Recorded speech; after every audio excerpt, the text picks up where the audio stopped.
Try to catch me howling at the moon.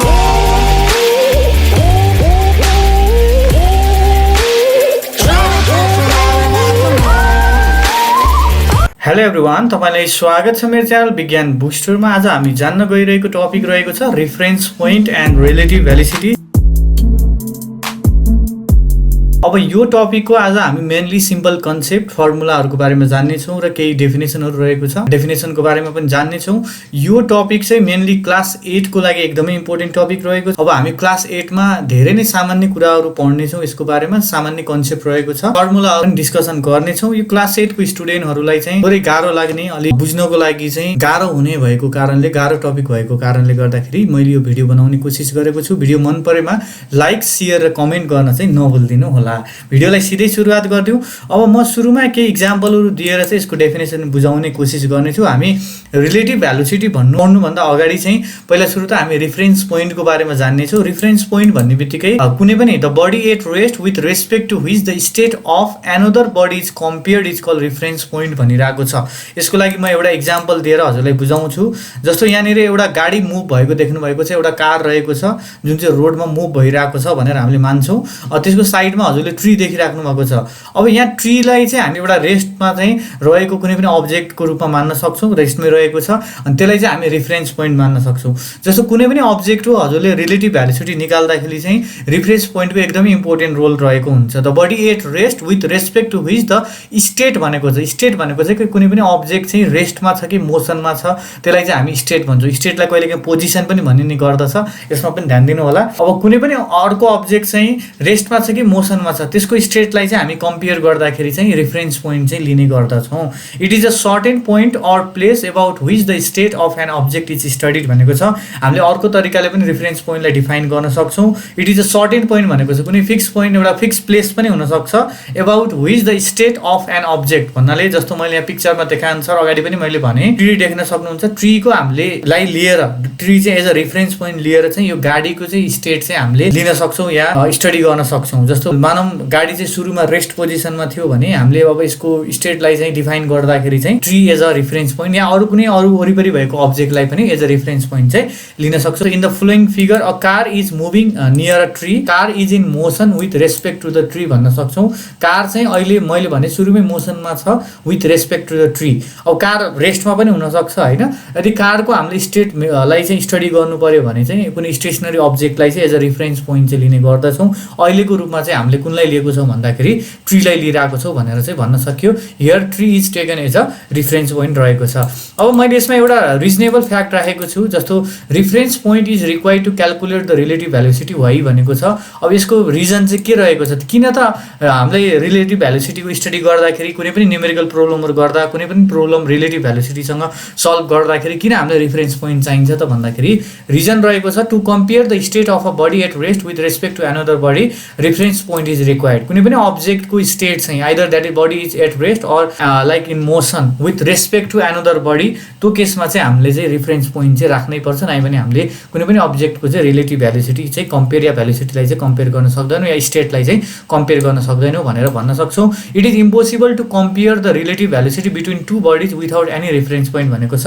अब reference point बिना चाहिँ हामीले कुनै पनि अब्जेक्टको चाहिँ रिलेटिभ भेलोसिटीलाई चाहिँ कम्पेयर गर्न सक्दैन। कुनै पनि अब्जेक्ट या मोसनमा छ, कुन डिरेक्सनमा गइरहेको छ, अपोजिट छ कि सेम डिरेक्सनमा छ होइन, तिनीहरूको हामीले रिलेटिभ भेलोसिटीलाई चाहिँ स्टडी गर्नु पर्यो, निकाल्नु पर्यो भने त्यो बेलामा चाहिँ हामीले रेफरेन्स पोइन्ट चाहिन्छ।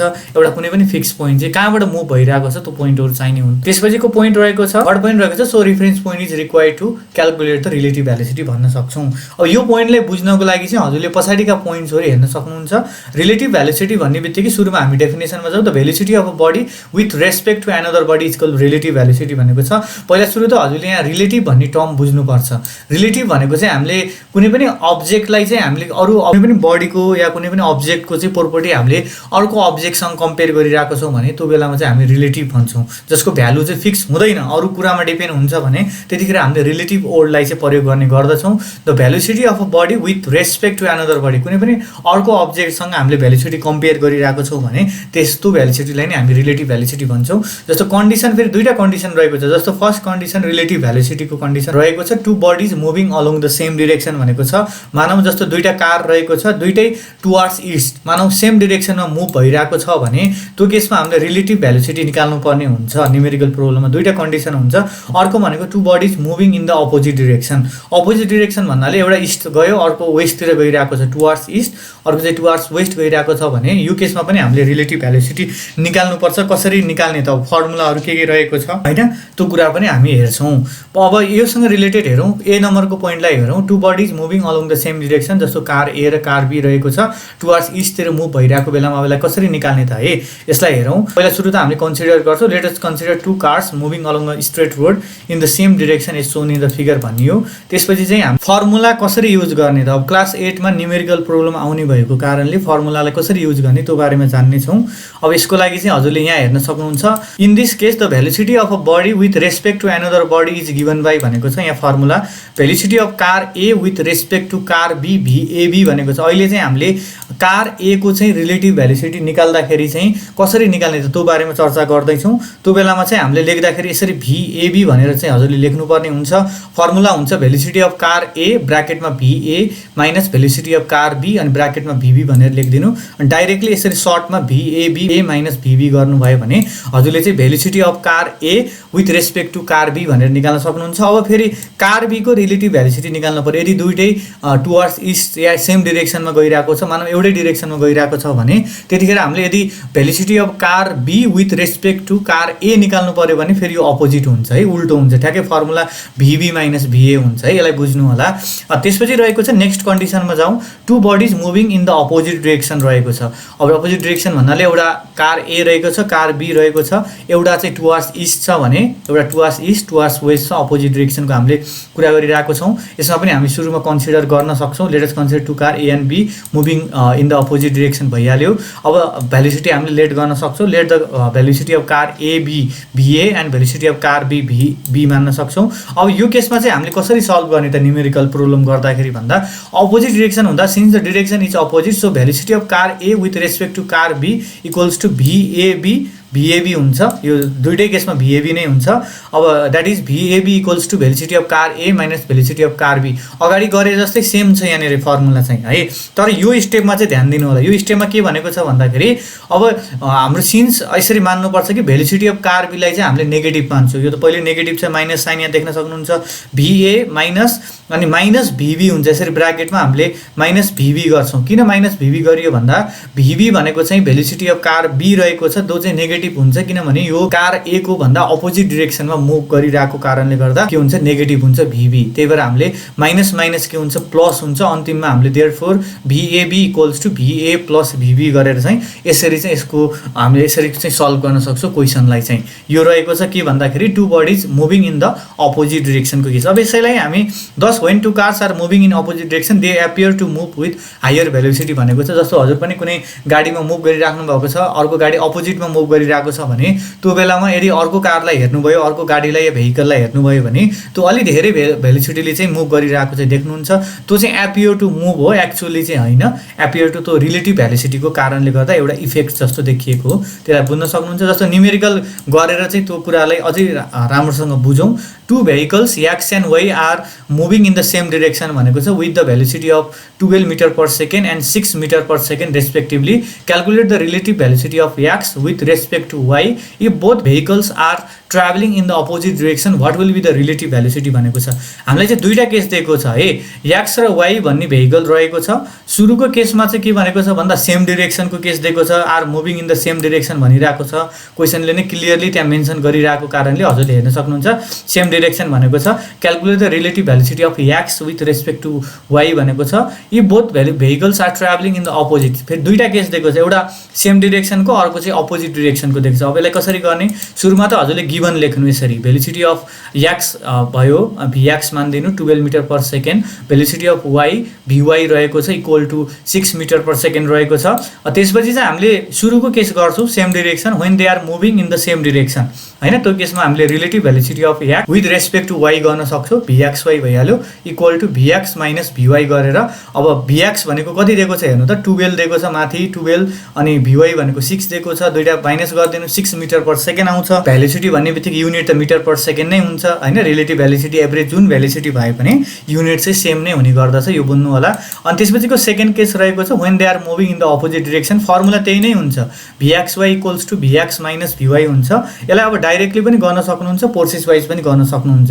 Here Vy is negative, Vy negative हुन्छ किन अगाडि पनि भनेको थिएँ, किनभने एउटालाई चाहिँ हामीले since Vx is opposite to Vy या Vy is opposite to Vx जे पनि भन्न सक्नुभयो, किनभने दुईटै एकअर्कामा अपोजिट भएको कारणले गर्दा। अब यो केसमा के हुन्छ, Vxy = 12 - -6 हुन्छ। यसरी -6 लेख्नुहुन्छ, Vy को सट्टामा चाहिँ -6 लेखिन्छ। किन भन्दाखेरि अपोजिटको कुरा भएको कारणले 12 + 6 हुन्छ, माइनस प्लस भइहाल्यो, 18 मिटर पर सेकेन्ड आउँछ। नाइ भने हजुरले चाहिँ डाइरेक्टली Vxy = Vx + Vy गरे पनि हुन्छ, डाइरेक्टली प्लस गरेर गर्दा पनि हुन्छ, यति लामो प्रोसेस गर्नु पर्दैन है, गर्दा झन् राम्रो। अब न्युमेरिकल प्रोब्लम 2 रहेको पहिला क्वेसन रिड गर्छु, अलिक कन्फ्युजिङ क्वेसन रहेको छ। Two vehicles X and Y are moving with the velocity of 20 metre per second towards east and 12 metre per second towards west respectively भनेको छ। If they started from the same place and the same time calculate the distance between them after 2 minutes भनेको छ। अब confusing किन छ भन्दाखेरि पहिला सुरु त क्वेसन बुझ्नु, दुईटा भेहिकल रहेको छ X र Y। मानौँ एउटा पोइन्टबाट एकातिर चाहिँ X भन्ने भेहिकल चाहिँ ट्राभल गरिरहेको छ, अर्कोतिर चाहिँ Y भन्ने भेहिकल ट्राभल गरिरहेको छ। X भन्ने भेहिकल चाहिँ हजुरको 20 मिटर पर सेकेन्डले ट्राभल गरिरहेको छ भने अर्को चाहिँ 12 मिटर पर सेकेन्डले चाहिँ ट्राभल गरिरहेको छ। एउटै पोइन्टले स्टार्ट गरे तर एउटा इस्टतिर गइरहेको छ भने अर्को वेस्टतिर। अब दुईटैले टाइम चाहिँ सेम रहेको छ, जस्तो टाइम भनेको हजुरको 2 मिनट छ, दुईटै केसमा 2 मिनट लाग्यो, यता जाँदा पनि 2 मिनट लाग्यो, अर्को अपोजिटमा जाँदा पनि 2 मिनट्स लागिरहेको छ भने दुईटैको टाइम पनि के छ बराबर रहेको छ भने अब मानौँ 2 मिनट पछि चाहिँ तिनीहरूको डिस्टेन्स चाहिँ कति रहेको हुन्छ भनेर चाहिँ हामीलाई क्वेसनले सोधेको छ। 2 मिनट पछि मानौँ एउटै पोइन्टबाट स्टार्ट गरे अपोजिट डिरेक्सनमा गइरहेको छन् भने 2 मिनट पछि तिनीहरू बिचको डिस्टेन्स X र Y को बिचको डिस्टेन्स चाहिँ कति रहेको हुन्छ त। अब यो कुराहरू चाहिँ हामीलाई पत्ता लगाउन भनिरहेको छ। अब यसको लागि हामीले पहिला सुरु छ गिभनबाट सुरु गरौँ। गिभन भेलोसिटी अफ X भनेको त्यसलाई V1 मानिदिउँ, 20 metre per second towards east रहेको छ, सुरुको भेलोसिटी त्यो रहेको छ। अब अर्को भनेको चाहिँ भेलोसिटी अफ Y रहेको छ जुन चाहिँ V2 रहेको छ, 12 metre per second towards west रहेको छ, वेस्टतिर एउटा ईस्ट भयो अर्को वेस्टतिर रहेको छ। क्वेसनमै दिएको कुरा टाइम दिएको छ, टाइम 2 मिनटलाई हजुरले चेन्ज गर्नु, 2 × 60 गरेर 120 सेकेन्ड गर्न सक्नुहुन्छ। त्यसपछि रहेको छ अब हामीले यो फर्मुला युज गर्नुपर्छ भेलोसिटीको। यहाँ तलतिर हेर्नु त, यहाँ दिएको छ भेलोसिटी = S/T भनेको छ, S भनेको डिस्प्लेसमेन्ट बाई टाइम है, क्लास 7 मा पनि पढ्नुपर्छ यो। अब 8 को स्टुडेन्टलाई त थाहा हुनै पर्यो यो चाहिँ। अब S = अब यो T लाई उतातिर लग्दाखेरि V × T हुन्छ। अब यहाँ हामीले डिस्टेन्सको कुरा गर्ने भएको कारणले, डिस्टेन्स बिट्विन 2 भेहिकल निकाल्ने भएको कारणले गर्दाखेरि यो फर्मुला हजुरले युज गर्न सक्नुहुन्छ। अब दुईटा गाडी रहेको छ, अपोजिट डिरेक्सनमा छन्, एउटै ठाउँबाट चाहिँ उनीहरूले स्टार्ट गरिरहेको छ भने यसपछि हामी डिस्टेन्सको कुरा गर्छौँ। Distance travel by the vehicle X भनेको ब्राकेटमा S1 = V1 × T हुन्छ, यही तलको फर्मुला अनुसार नै है। किनभने हामी सुरुमा के गर्छौँ भने भेहिकल X को डिस्टेन्स कति ट्राभल गर्यो त 2 मिनटमा 2 मिनटमा भन्ने त्यो निकाल्छौँ, यी तलको फर्मुला है। अब यो फर्मुला कहाँबाट आयो भन्दा भेलोसिटीकै फर्मुला युज गरिरहेको छौँ। V1 × T गर्छौँ, त्यो गर्दाखेरि 2400 मिटर आउँछ, 20 × 120 गर्दा। त्यसपछि distance travel by the vehicle Y रहेको छ, S2 = V2 × T रहेको छ। अब भेलोसिटी 2 भनेको चाहिँ यो सेकेन्ड भेहिकल Y भेहिकलको चाहिँ भेलोसिटी राखिदिनु, 12 × 120 हुन्छ। 120 भनेको हामीले टाइमलाई जुन कन्भर्ट गरेर राखिरहेको छौँ त्यही राखेको 120, 1440 मिटर आइरहेको छ, यो कुरा रहेको छ। त्यसपछि रहेको छ therefore the distance between 2 vehicle भनेपछि दुईटालाई जोड्दिनु, S1 + S2 गर्दाखेरि हजुरको कति आन्सर आउँछ भन्दाखेरि 2400 + 1440 गर्दा 3840 मिटर चाहिँ आउँछ। 2 मिनट पछि चाहिँ उनीहरू बिचको डिस्टेन्स भनेको कति हुँदो रहेछ भन्दा 3840 हुने रहेछ भनेर चाहिँ बुझ्न सकियो। अब यो लास्टमा मैले असाइनमेन्ट राखिदिएको छु, हजुरले मानौँ अगाडि मैले सिकाएको कुराबाट चाहिँ हेल्पले चाहिँ यो न्युमेरिकल गर्न सक्नुहुन्छ। 1 र 2 रहेको छ, यसलाई चाहिँ घरमा चाहिँ सल्भ गर्नु होला। Thank you everyone and keep supporting. Subscribe गर्न नभुल्नु होला, लाइक सेयर पनि गरिदिनु होला, र केही क्वेसनहरू रहेको छ भने कमेन्ट सेक्सनमा चाहिँ हजुरले लेख्न सक्नुहुन्छ। And keep learning. Try to catch me howling at the moon.